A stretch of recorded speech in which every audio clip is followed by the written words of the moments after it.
আসসালামু আলাইকুম everyone, welcome back to my channel.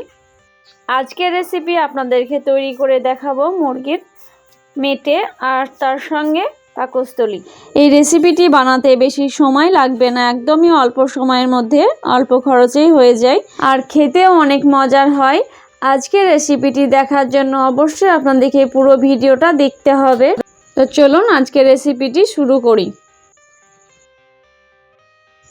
চুলায় কড়াই বসিয়ে নিয়েছি, এবার দিয়ে দিচ্ছি সরিষার তেল, তার সঙ্গে দিয়ে দিলাম তেজপাতা আর দিয়ে দিচ্ছি পেঁয়াজ কুচি।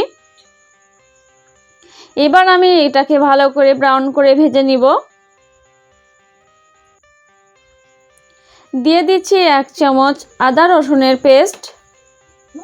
মশলাটাকে ভালো করে নাড়াচাড়া করে নিব। এর মধ্যে দিয়ে দিচ্ছি লঙ্কা গুঁড়ো 1 চামচ, দিয়ে দিচ্ছি 1 চামচ হলুদ গুঁড়ো, পরিমাণ মতো লবণ দিয়ে দিলাম। এবার আমি মশলাটাকে ভালো করে ভেজে নিচ্ছি। মশলাটাকে আমি কিছুক্ষণ নাড়াচাড়া করে ভালো করে ভেজে নিয়েছি। এবার আমি দিয়ে দিচ্ছি মেটে আর পাকস্থলীটা। মেটে আর পাকস্থলীটা আমি আগে থেকে ভেজে রেখেছিলাম।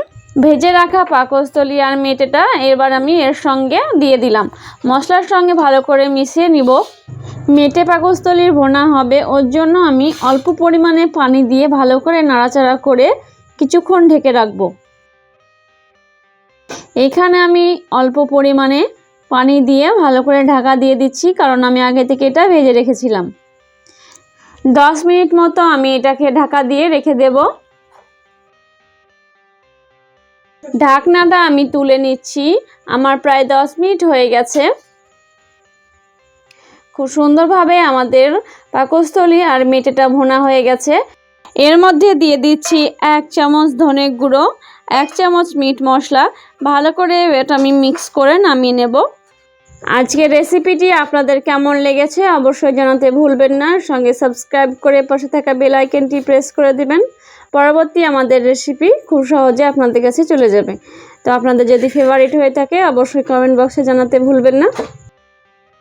আমাদের রান্নাটা একদম কমপ্লিট হয়ে গেছে খাওয়ার জন্য। আজকের মতো এইটুকুই। আল্লাহ হাফিজ।